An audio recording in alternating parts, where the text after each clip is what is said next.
My name is Paddy Houlihan. I'll be your host all hour. Joining me tonight is our first guest post St. Patrick's Day and all the festivities. He's a returning guest. He's been on the program several times in the past. He's the current police chief in the township of Lyons here in Illinois. He's one of the founding members of the Chicago Garda Pipes and Drums Band. And he's the current president of the Irish American Heritage Center here in Chicago. Please welcome back to the program, Tommy Herion. Tom, how are you? Doing good. Not a better place I'd rather be than sitting here sipping on this whiskey. Oh, that's such a nice thing for you to say. Well, I'm not sure I believe it, but it's free, so it's always good. Well, welcome back to the program. What a run you've had in the last year. Yeah, it's been crazy. Go ahead. It's just been crazy between the police department and the pipe band and the Heritage Center. I'm lucky my wife even talks to me, so that's. But everything's been good. Everything's been successful. No heat, no aggravation, and everything has been very successful. Luck of the Irish. Yeah, I mean, you took over the helm over at the Irish American Heritage Center earlier this year. Was it right at the turn of the year? Last summer. Okay, last summer. And I can slowly see the progress happening. And I know you guys are extremely excited about a lot of the changes going down there. How was your St. Patrick's Day, first and foremost, and what did you do? So, what's funny is that we had the biggest event of the year at the Heritage Center, and I was nowhere near there. So in September, we ran halfway to St. Patrick's Day, and I ran the whole event. We got everybody to donate money and all the Irish bands to play for nothing as a fundraiser for the Heritage Center. Yeah. So, and we ran it for 4 days, Thursday, Friday, Saturday, Sunday. And I says, listen, I'll be here every day. Come St. Patrick's Day and that weekend, nowhere to be found. I have a bagpipe band I got to worry about in a police department. I don't know where you find the time. I really don't. No, it's absolutely crazy. So so one of the biggest events of the year at the Heritage Center, I wasn't even there for, and but it was run well by staff and by the other board members and who owed me, which was great. Yeah. No, they're great. I'm just kidding. And but it was we had probably 4,000 people in and out of that building, and so that was on Saturday, the 15th, and then we were closed the 16th, and then the 17th, just for cleanup, was unbelievable on the 16th, which is why we took that break. Yeah. And then the 17th, we're open again, of course, for St. Patrick's Day, and again, it was a very, very busy place. Chicago Garda Pipes and Drums Band was everywhere. A lot of media attention this year. Yep. Saw you guys down at Barstool Sports. Yeah, that's right. We're at Barstool Sports. It was crazy. So we have a great affiliation with Old St. Pat's, and I'm on their committees for the Shamrock and St. Patrick's Day Festival that they have there. Mm-hmm. So we were doing media spots with ABC News. We did media spots with CBS, and then we did a afternoon spot with WGN. They were interviewing us and playing, and then just this St. Patrick's Day in the morning, the day, the March 17th, I think people forget that. We were on CBS where we performed and played and were interviewed. I was interviewed by them, just talking about the pipe band, why we exist, what we're doing, how busy we are, and what the future holds. Now, was there any event this year that you found to be really knocked your socks off, a new experience for you that you get excited about for seeing next year, perhaps? You know what it is? It's a band that I'll put it to you this way. We, based on the media attention that we get, we continue to grow with new members, new talent, young talent, and we give bagpipe lessons at the Irish American Heritage Center. We have put on 5 or 6 additional drummers, bass drummers, snare drummers, bagpipers, and to get our numbers to where they need to be able to handle 105 performances from February 21st, opening up for Derek Warfield, up until March 23rd, coming up in Edison Park. We're playing for St. Baldrick's for kids with cancer. That is tremendous to be able to do that, and we are, and sometimes it's just constant. Bar to bar to bar to bar to bar, private houses, going in with 5, 10 guys, playing at Shamrock and for St. Patrick's Day at Old St. Pat's. We had a great relationship with Father McGrath over there, who originally was at Loyola Academy. That's how I met Father McGrath. Through Tommy, my son, and Mary Kate, my daughter. And he's just a great guy. And but we had that relationship with them for years. So it's a constant. And you're essentially the production coordinator and executive producer of all of that. Oh God! Meanwhile, you're looking after the town of Lyons, Illinois. Oh yeah, that's always a pleasure. I love. You know what? Thank God I have the greatest bosses in the world. Yeah. And we got good residents. The problem is, Lyons is a thoroughfare for a lot of criminal activity. Yeah. I mean, yesterday I was just out on a car chase where 3 individuals were doing strong arm robberies. They ended up bailing out on I-55 because we border Chicago off of Harlem and 55. They ended up bailing out of the car. We're running through the woods. I'm in a T-shirt and a vest, and I got him calling it helicopters and dogs but we had a lot of Lions guys out there. I have a great police department, and very lucky that we built that place over the last 6 years, 7 years now. I'm in 7th year. It's 7th year as chief. Yeah, it's been great. So I have tremendous policemen that make me look good. So, but drones are up. It's crazy. Today, one of my detectives called me. He said they were involved in another chase where they almost rammed our squad car. And so crime is out of control politically. That's what I was just going to ask you. So it still is. Well, politically, it's always going to be out of control because we have a state legislature that has created a problem that we have to deal with now with something called the Safety Act. It's an embarrassing situation that makes it extremely difficult for police officers to police today. Yeah. And it was a bill that was signed through the state legislature at 3:00 in the morning, introduced at 11 p.m. Nobody even knew what they were signing. Nobody even read it. And some of the requirements and things that they put in there, the only thing it does is protect the offenders. It does not protect the victims. Mm-hmm. It makes it very, very difficult for police officers to police today because there's no bond. So arson, for instance, is an example. Right. Arson's an example. If you were to burn my house down, unless the state's attorney petitioned a bond for you, you have to be released in the morning. And I have no house, but you're in your house. That's absurd. It's absolutely out of control. So before the judges had the authority based on the criminal case or the criminal event to say, I'm going to put you on $1 million bond and we're not letting you on the street, you're dangerous. They took that away in the Safety Act. And unless the state's attorney's office petitions, the judge say, okay, judge, we want a petition for a bond. They can't issue a bond. They cannot hold them in custody. Thank God for Eileen O'Neill Burke, who I think is an absolute rock star. I got to know her and I was involved in her campaign. Right. And it was, and I don't get involved in politics or campaigns, and I didn't know Eileen before she ran. She was a judge with a decent reputation, but she has done what she said she was going to do, and she is petitioning these individuals to be held on bond. But sooner or later, the legislature is going to have to step up and do a revision of that Safety Act to protect the people of this state, protect the people of this city, and try to protect these police officers who are trying to do their job, because it's now a very litigious type situation that's going on. And it's a massive problem. Between New York and Chicago, it is a disaster how crime is being handled, crime is being prosecuted, and that the support for police officers is slim to none. Yeah. So until there's a change legislatively, we got a problem. Well, how is the community of Lyons reacting to all these changes? Well, I'll tell you, we probably, in Lyons, a population 12, 13,000, and we average probably about 130 arrests a month.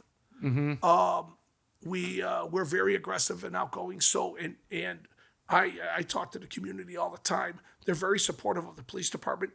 But like I do here just now, what I explain to every resident. They're upset. Somebody we had a triple stabbing. And by the time we got him, we ended up arresting him at the 25th district because he fled, of course, after he stabbed 3 people, him and his girlfriend.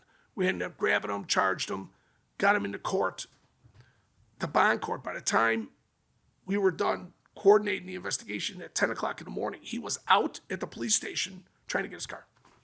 That's stabbed 3 people.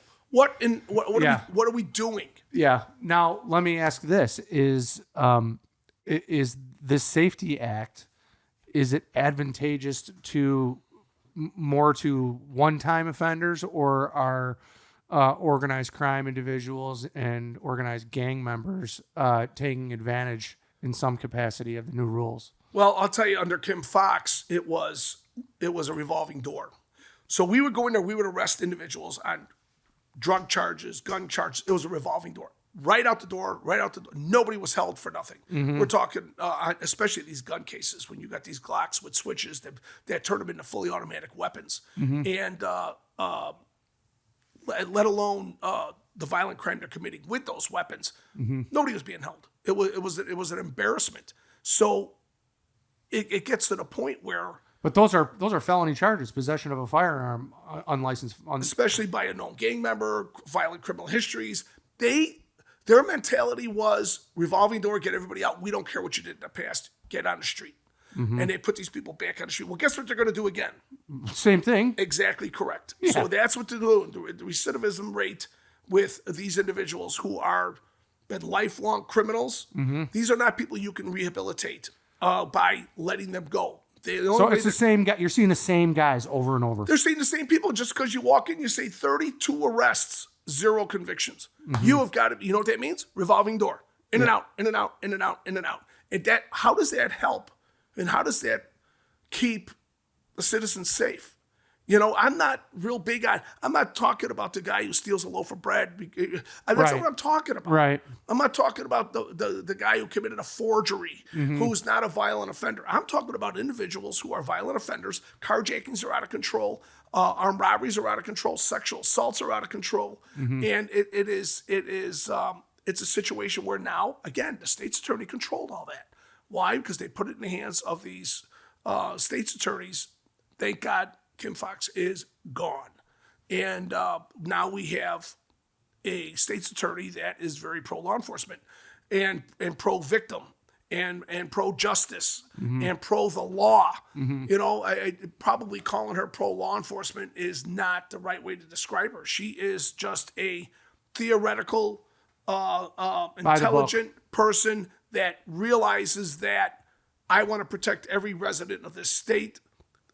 Well, Cook County, at least, we can control. Yeah. So, but the problem is with the Safety Act, you would have other counties, let's say DuPage County, Kane County, Will County, whatever it may be. They had state's attorneys who were pro protection and pro bond and pro incarceration. Right. And Cook County was a revolving door. That's why the Safety Act came up. The state said, we're going to control the whole state now. And that was the problem. And our state legislature really, really have caused a problem with this. Yep. So Cook County's the problem. Cook County's a massive problem. Yep. How are you keeping the morale up amongst the officers in your department with all these changes going on? I mean, it's got to be, first of all, they have a very life-threatening job day in and day out. How do you keep their morale going when they see the same guys over and over committing extremely violent crimes? I'll put it to you this way. We had 2 Chicago police officers shot in Lyons by another Chicago police officer. So there was a vehicle. This is a perfect example. And the individual was wanted, or allegedly was wanted for a triple murder in a south suburb. The vehicle license plate was tagged, hit license plate recognition, helicopter got overhead. Chicago PD started following the vehicle and ended up in Lyons. The CPD was following it along with other agencies. Right. When the individual went into a gas station, sorry, that's my phone. I'm not going to answer it, of course. And what ended up happening was a fight started. And one of the police officers also jumped out of the car as the guy's fighting. They're supposed to have multiple guns and. Yeah, he's armed. Well, it's supposedly thought to be armed. Thought to be armed, killed 3 people, right? Yep. Well, police officer's holding his weapon as the guy's struggling to get away. He puts a hand on him to do it. A round accidentally goes off, hits one police officer, goes through his arm, and hits another police officer's arm. So the police officers are fine. They removed, I believe, one still holding the shrapnel. So the individual had 3 guns, $35,000 in cash, and 32 pounds of drugs inside his car. We did the investigation, the shooting investigation, and we did the criminal investigation. This individual was supposed to get 25 years. Easy. Well, guess what they did? Reduced sentence, They were supposed to, and he was involved in other drug trade and other issues in DuPage County. I believe it was DuPage. And they were supposed to run concurrent sentences. He's getting out this week. He is getting out this week. This is so when police officers see getting that, out. he's getting out. Out. He's not an informant he's or anything. He's going to move in right next door to you, and he is going. He's done. We thought, well, maybe he worked, maybe he flipped. It's no. He didn't do anything. Was he prosecuted for the murder that he was suspected of? I don't know what happened on that South Side murder. I don't know. I can't. It was a South suburb. I don't know what the status is of that case. But But he's out. He's out. He's going to be out. So when you start looking at what the officers think, everybody was like, oh my God, how could this happen? Now, got to remember something. Every person that gets released and commits a crime, you are creating a victim that should not have existed because that individual should have been incarcerated. So when you have an armed robbery or you have another drug case, when you have a murder or something happens and somebody says, wow, they just released this individual. He was supposed to be in for 20 years, but he did 5 and they let him out and they did a sentence reduction and now he's walking the street and now he commits a murder or a stabbing or a drug dealing. Those shouldn't have happened. No. That's not how you reduce crime. Right. That shows me nothing. So guys get aggravated, and it's how I keep their morale up is I tell them, just do your damn job. I got your back. I'll be out there with you as I was yesterday. Just keep doing what you're doing. We'll work and try to make this thing better. So we talked to the chiefs of police organization. Like I know the West Suburban Police chiefs. We all got together and signed a vote of no confidence against Kim Fox last time she won. Right. And we all stood on stage and said, this is total incompetence of what's going on. So, and I had no problem with that, I call it the way it is. I don't care. Well, I mean, obviously, there's been a change in command in the White House, and we thought that maybe some things would change for law enforcement. And I think the tide is turning, and I can feel that people are becoming a little bit more pro law enforcement than they were just a few years ago. Well, I think they were pro law enforcement, but I'm going to tell you something. They weren't pro law enforcement because it was taboo to be pro law enforcement. Yeah. And they were afraid to come out and say it. Absolutely. With the new president, they didn't want to get canceled. We're not exactly. With the new president, with President Trump, it's not taboo to be pro law enforcement anymore. Right. And I could not. I can't tell you enough of how much I support President Trump, and whether it's federal, state, federal law enforcement, federal task forces.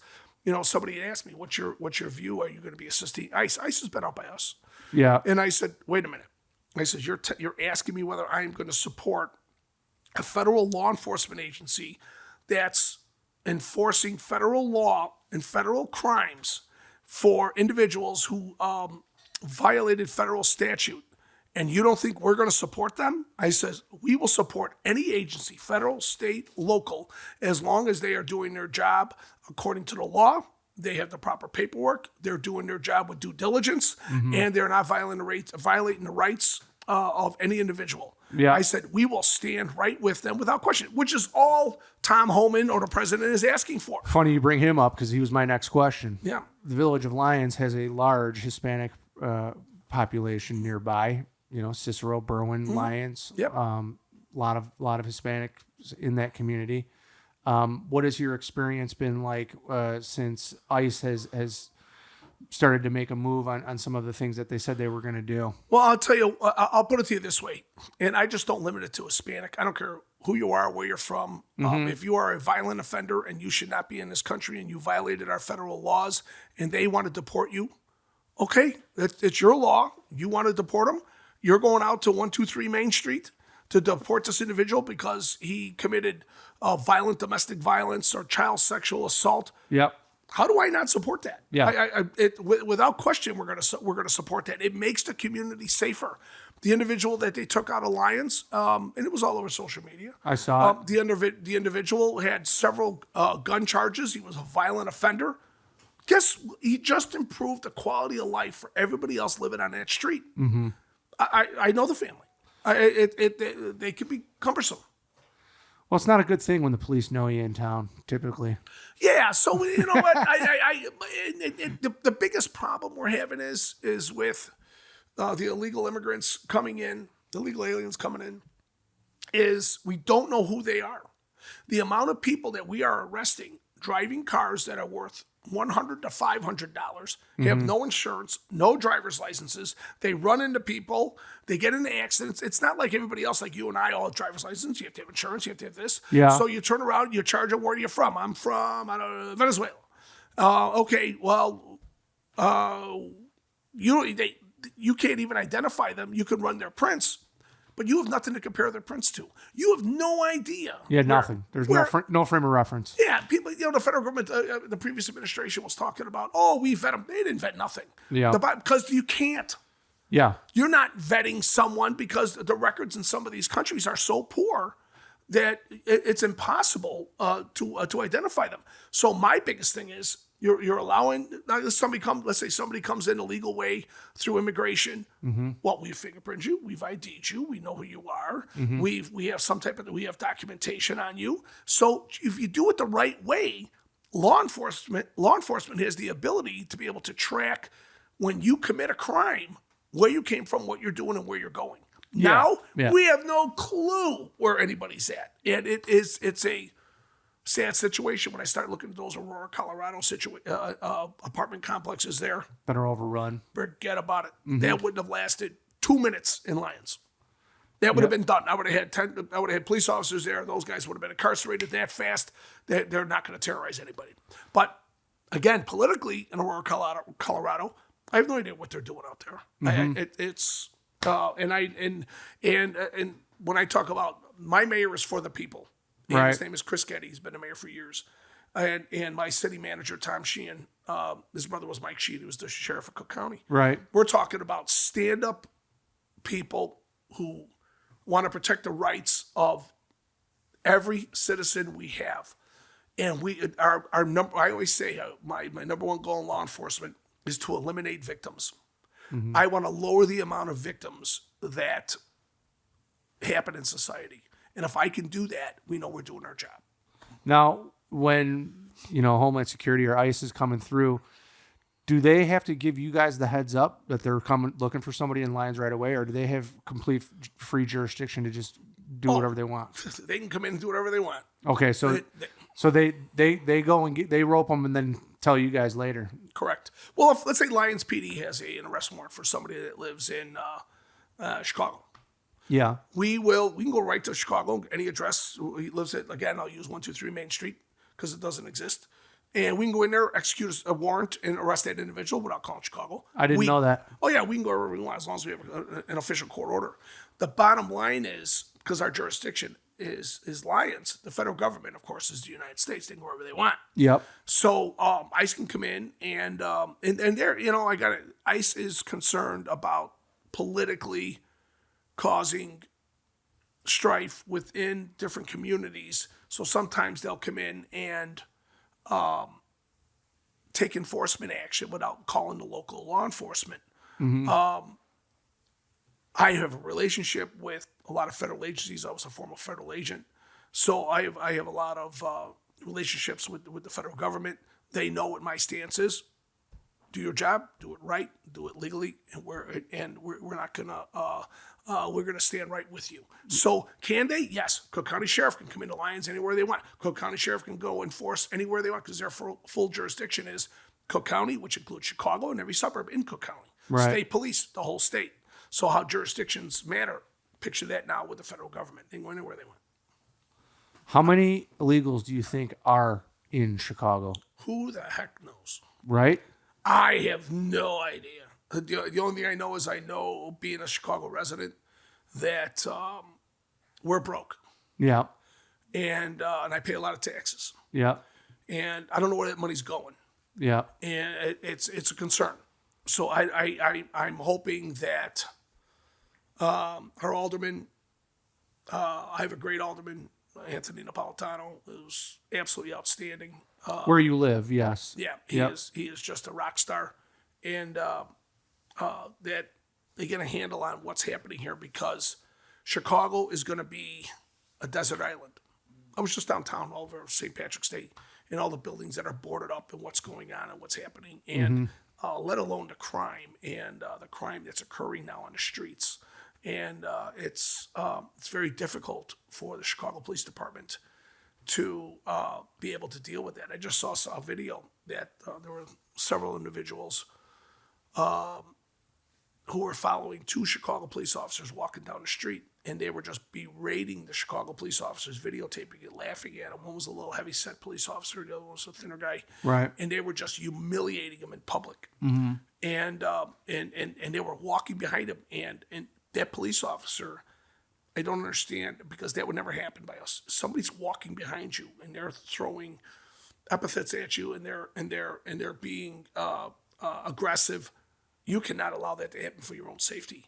But when I saw that, it just showed me that these poor police officers in Chicago who are, I don't know, being demoralized. They're feeling defeated. Well, yeah, and Larry Snelling's a great guy. He's a superintendent. He's, I met Larry. I know Larry. He's, every police officer I've asked about him likes him. Oh, how do you not like Larry? What a great guy. And the other closest one I know over there is Angel Avalos, just a great guy, and just good people. But the bottom line is these police officers you start dealing with COPA and some of these other organizations. Mm-hmm. It is very tough to do your job because these civilian boards who have been, placed into positions by the mayor's office. Yeah. Makes it very difficult for police officers to do their job without fear of retribution or being terminated. Yeah, I agree. That comes down to even just appearing on this show sometimes. Oh, I can imagine. We want guys to come on and talk to us in law enforcement, and they're just like, no, man, I'm not coming on. Especially, I don't blame them. Especially the younger guys. Yeah, that was. I was up talking with Angel Navalis and. Who's just a stand-up guy, and the superintendent over several issues that were going on, and it's every day is a tough task. But I'm telling you, those two guys will stand behind their policemen. And you come from a Chicago police background. Your dad was a policeman. Yep. Albeit a famous one, really. Yeah. Tom Herion. Yeah.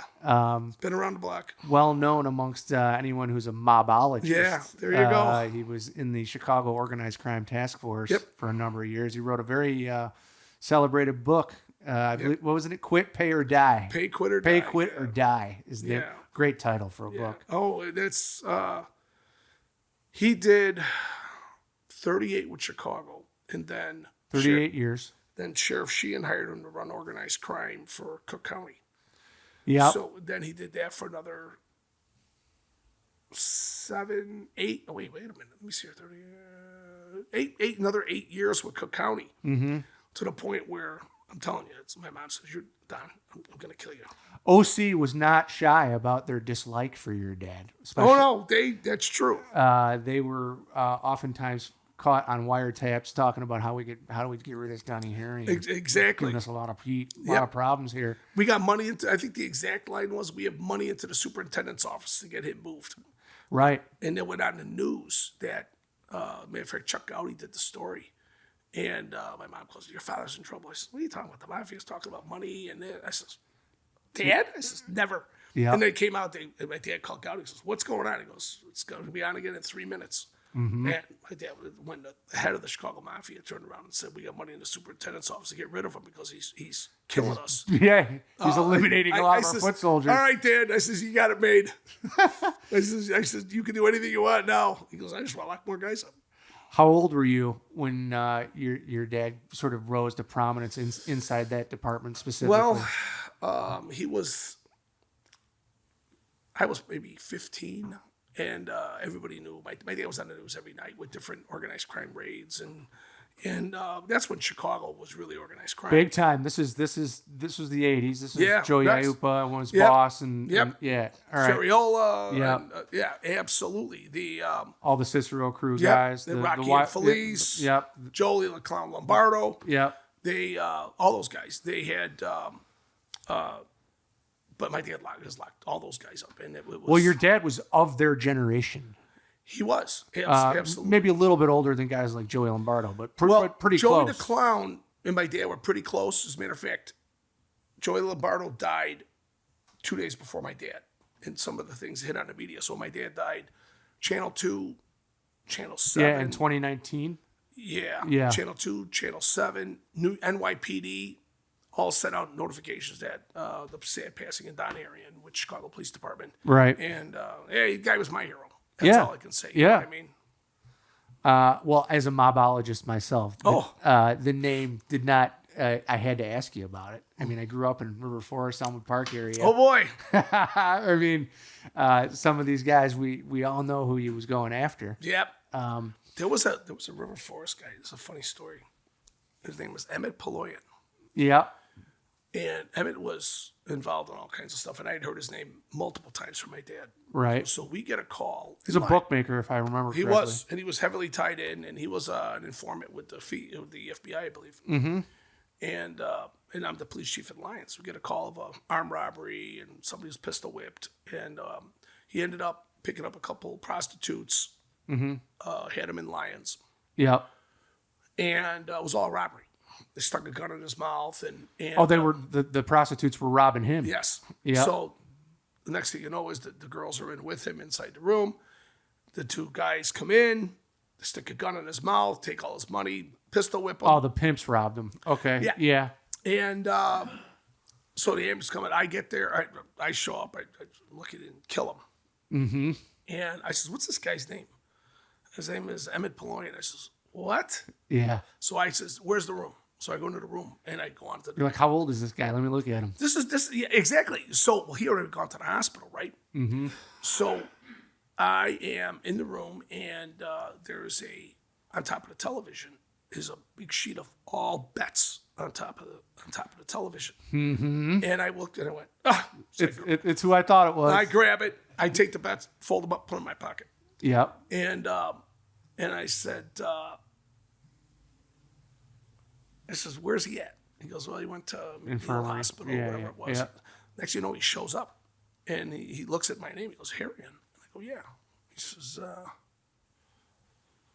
"Don Herion's kid?" He's looking at the spelling. Yeah, and he goes, "Don Herion's kid?" I go, "Yep." Yeah. And I said, "Call my old man." And I says, "I have his bets." I call my dad. I go, "Hey, listen, I'm going to charge him with..." I says, "He just got pistol whipped by prostitutes." Soliciting prostitution? Yeah. I said, so I was going to lock him up for the gambling bets. So for syndicated gambling. Yeah. And I says, my dad looks, I call my dad Paloyan. He goes, "Yep, he kind of like doing that." Yeah. And he says, "Do not give..." The guy looked at me and says, "The only thing I care about are those bets. I don't care about being pistol whipped or anything. I need those bets." I said, "You're not getting them." Yeah. So I logged him in evidence. And as a matter of fact, we just finally destroyed. He's dead now. Yeah. He passed about a year ago. Yeah. And I had him in evidence, and I said, maybe we'll go after him for syndicated gambling. But I knew he was, my dad says, "I think he's working with the FBI." And I went, "Okay." Mm-hmm. And otherwise I wouldn't have said that. Right. If he wasn't dead, I wouldn't have said he was working with the FBI. Yeah, right. But he's dead. Right. So, and he goes... Which seems to be the case of a lot of these outfit guys now when they pass away. Like Jimmy Inandino is dead. And now it's come out and been revealed that he was working. They don't want to go to prison. Right. Yeah, they just give up their mother. They have no scruples. They think this code of exchange of blood and all. Get out of here. Right. Crazy. So, my dad says, "Don't you dare give him those bets back. I guarantee you, he's working with the Phoebes. He will roll on you." I said, "Dad, he can't roll on me. I do everything right." I said, "I'm the most honest guy next to you." I says, "No." So I told him, I says, "Emmett," I says, "somebody wants to talk to you." I put my dad on speaker. He goes, "Paloyan." "Oh, hey, Herion." He goes, "I may be retired, but you know what? It's always nice when the kid gets you." And he goes, "I told him to lock you up." I says, I can't lock him up. His face is all beat up with a pistol." I said, "Don't worry, I'll be getting a warrant for him." I said, "You'll be turning yourself in for the syndicated gambling." So, but that was just a funny case. My dad had been retired for years. I used to go on raids with my dad. You did? Yeah, my dad, when he was doing stuff on the south and west side, because they would have makeshift casinos in basements of houses on the south and west side. Right. And people were blowing all their money, and the wives were getting pissed off because the husbands were blowing all their money. And they would And call they it would in. call the police and say, my husband's blowing You got his to get him to paycheck. stop. Yeah. So my dad would have to go out, and he goes, hey, you want to go? I said, yeah, let's go. So you go tail these guys. So we knew where they were going because the wives ratted them out. Right. And hey, the princesses. And so we knew the locations. We get search warrants. We kick the doors down and go in. And I was in the state police narcotics unit. And that's what your dad was famous for busting up the gambling rings. And was. that's what really pissed the outfit off because that was their moneymaker. Sure was. They didn't care about the petty stuff. No, they didn't. But that gambling money, Yep. when you bust up their line of credit, they don't like that. One thing I remember being with some of those guys on arrests, and they says, "Oh, you don't look too." He goes, "You don't look too pissed off." I said, "He goes, well, there's one guy I met, and he's really kind of a good guy. He's not involved in it anymore." Right. And he said, I met you. He goes, Herion, Don Herion. I go, yeah. He goes, your father almost threw me off a building. I said, why would my father throw you off a building? He goes, I was involved heavily with the Chicago outfit, and I had a couple $1 million in bets on the street. And he wanted to know who I was laying off to. Yeah. I told him to go F himself. Yeah. And he goes, we went up on the roof. He goes, either you're going to tell me who you're laying off to, or I'm going to throw you off this roof. I said, he wasn't going to throw you off the roof. He goes, not at the time. Yeah, right. My dad's never going to throw anybody off the roof. Yeah. He goes, I told your dad everything. I told him everything. Yeah. And he said, and he let me go. And he goes, your father was always a stand-up guy. He never looked for money. He never was trying to do something for himself. He never wanted the street guy. He wanted the big guy. Mm-hmm. And he always protected people who gave him information. Right. So he never beat us. He never did this. He was just always that. He goes, there's some other crews that we didn't like because they would. Yeah, for sure. But he said, but not your dad. Well, what neighborhood did you guys grow up? Where was your dad from? We grew up on the west side around North Avenue and Cicero. All right. So I was born at St. Anne's Hospital. So your dad knew a lot of these guys. Yes. Already. Yeah. I mean, you couldn't avoid it. No. I mean, those guys. Yes. When you grew up in the city of Chicago, yep. When in that period, you knew who those guys were. You don't hang with them. You don't roll with them, and it's it was much more of a stringent Italian type mafia type situation where my dad's not Italian, right? So and my dad always did his own thing, so he knew of them, and but he was loyal to nobody. You ever hear? So, have you heard any of the rumblings that the outfit is still recruiting and has a younger generation on the rise? So, from what I've heard, is some of which may be in Lions or in your area. No, so that I don't know, but I'm telling you, these you're starting to see some more offshoot illegal poker machines out there. Because the state controls all the poker machines and it's legal and there's no problems. Yeah. So the thing is that so now somebody else is coming up with poker machines and different things that will give you a higher yield. The great games. And they will pay you more than the state's going to pay you. So it's like the marijuana law. They'll pay the establishment more, right, not the gambler. Exactly. That's the important piece to get out. Exactly right. Very good. All right. So yes. So the it's like the drug trade. Everybody thought, oh, marijuana, we're going to legalize marijuana, drug trade. No. Yeah, that's not going to change anything. For the good law-abiding citizens that want to legally use gummies or smoke marijuana or whatever, because it's law-abiding because it's legal, and you want to go smoke marijuana, you can go do it. But the bottom line is the amount of money you're spending is being undercut on the street. Right. So what the gangbangers do, they say, well, you want an ounce of marijuana, you're going to spend $300 at a store. We'll give it to you for $180, and we'll make sure the THC level is higher. So they're still making their money. They undercut the stores. Yeah. The law-abiding people who are doing it the right way, according to the law, how it was written, which I was totally against. It's funny that you bring that up because I don't, even in the area that I live right now, we've had a number of dispensaries open, and they're not doing that great. People would think that they're, cash cows, and everybody says, oh, he's getting a marijuana business. He's going to be so rich. And I keep seeing these stores not doing so well, which gives me what you just said makes a lot of sense to me, that the street gangs have figured out a way to, it took them a while, but they figured out how to circumvent. Undercut them. Yeah. It's easy. Yep. You know, you're gonna sell a steak at this restaurant for $40.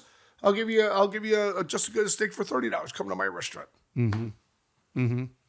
How hard is it? And I'm gonna make it better. So the legalization of marijuana has not impeded at all on the drug trade. No. Well, when you see more murders and more shootings and more drug use now, you know, and I was talking to a DA agent, and he goes, you know what, Tommy? He says, was against the legal. Now, we got to remember, marijuana federally is not legal. It's illegal. Right. And he goes, every single warrant I've ever done, he goes, I've never see all types of drugs, but whatever, let's say I was doing a cocaine warrant. Let's say I was doing a heroin warrant. Let's say I was doing meth. Let's say I was doing ketamine. Whatever it's going to be, is there was always marijuana at every single one of these cases. Always. And he goes, it's such a gateway drug for kids and for other people to utilize to get them. And now they want, they're high, and it's an easy gateway for them to start using more stronger drugs. And I thought about that, and I went, you know what, you're right, and it is a gateway drug. And you're talking to a guy who's never used an illegal drug in his life. Yeah. And I was undercover buying dope every day. Yeah. I could buy from anybody, and I never used once. Yeah. And I never would.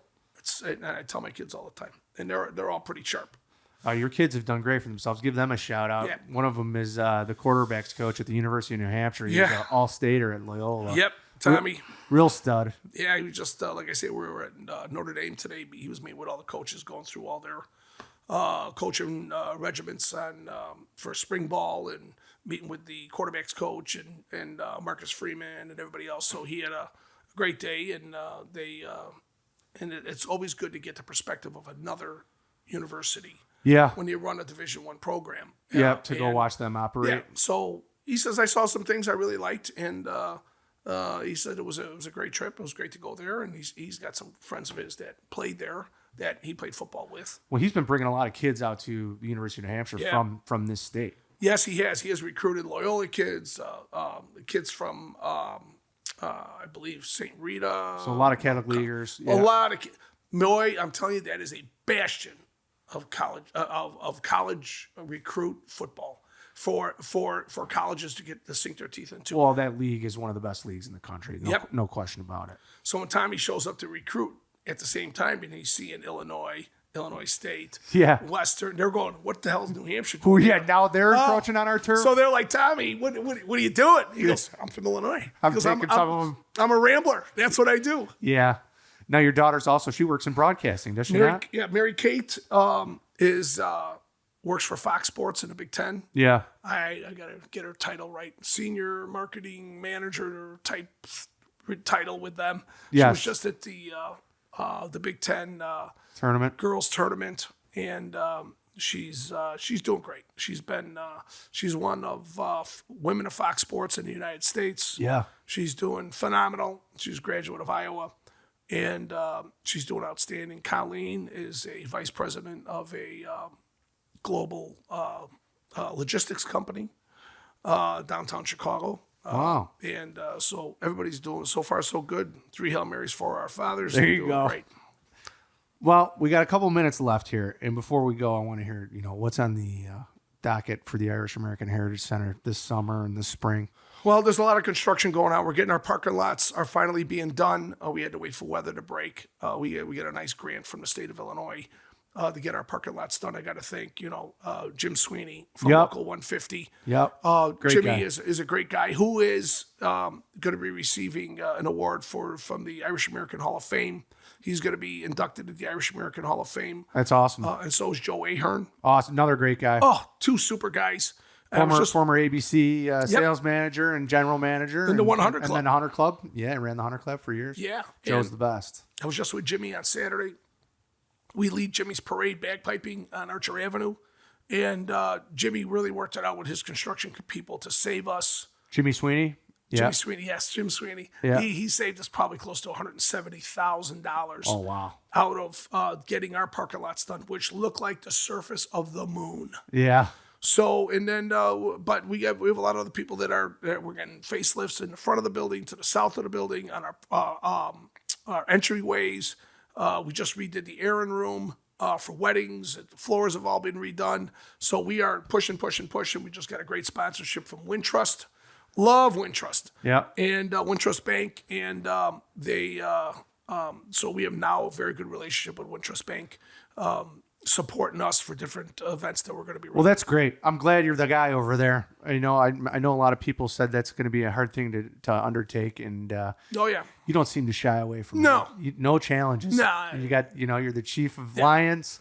You got the Pipes and Garda drums band playing 130 shows in 30 days or whatever. Yeah. And then you got the Heritage Center. Yeah. You It's got crazy. 3 great kids and a beautiful wife, I'm sure. Joni's the best. How she tolerates me, I don't know. We don't know. Yeah, either. nobody knows, because I'm a handful. Tom Herion, always fun to have you on the program. Please come back. Anytime. We'll be back with Hibernian Radio after these.